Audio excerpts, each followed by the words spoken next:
अभी तो बाढ़ आई है साहब, लोग तो चुनावों के दौरान आते हैं ना वोट मांगने, अभी कैसे आएंगे। खैर, अमेरिका और रूस की अदावत के मोर्चे पर कोल्ड वॉर आम बात है, लेकिन बारूदी जंग का माहौल बनाने के लिए हमेशा कोई ना कोई ऐसा मुल्क बीच में जरूर होता है जिसके कंधे पर बंदूक रखकर रूस और अमेरिका एक दूसरे पर प्रहार करते हैं।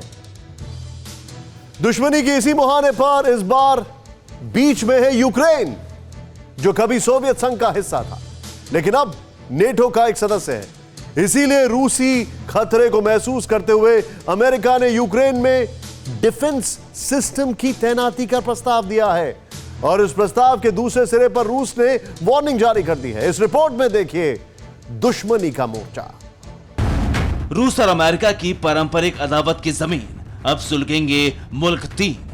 अमेरिका की सोवियत संघ का हिस्सा रहे यूक्रेन से नजदीकियां क्या बढ़ी। रूस ने दुश्मनों की फहरिस्त में एक और मुल्क को छोड़ दिया, लेकिन टारगेट यूक्रेन नहीं है, सिर्फ यूक्रेन का इस्तेमाल किया गया है। निशाना अब भी अमेरिका है। दरअसल कुछ महीने पहले से रूस और यूक्रेन के बीच तनाव चरण पर है। रूस ने करीब 1 लाख सैनिकों को क्रीमिया और यूक्रेन की सीमा पर तैनात कर दिया था, जिन्हें अंतर्राष्ट्रीय दबाव में वापस बुलाने का ऐलान भी किया गया। लेकिन रूस की दादागिरी को अमेरिका ने ताड़ लिया और शीत युद्ध के मोर्चे पर रूस को टारगेट करने के लिए यूक्रेन का सहारा लिया। यूक्रेन का सुरक्षा घेरा बनाकर अमेरिका ने रूस को सांकेतिक चुनौती दी, लेकिन रूस ने इस चुनौती का खुलेआम जवाब दे दिया। यूएस ने यूक्रेन को डिफेंस सिस्टम तैनात का प्रस्ताव दिया।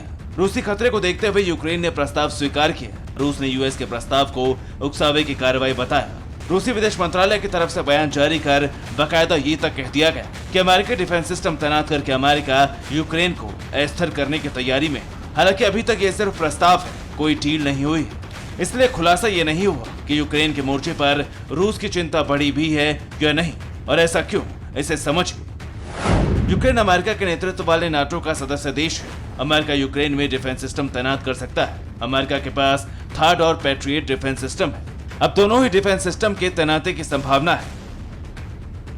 हालांकि थार्ड रूस के S-400 के मुकाबले थोड़ा कमजोर सिस्टम माना जाता है, इसलिए सीधे मुहाने पर थार्ड तैनाती की संभावना कम है। लेकिन patriot missile system advance capability वाला है, जिसमें बैलिस्टिक मिसाइल, क्रूज मिसाइल और लड़ाकू विमानों को मार गिराने की क्षमता है।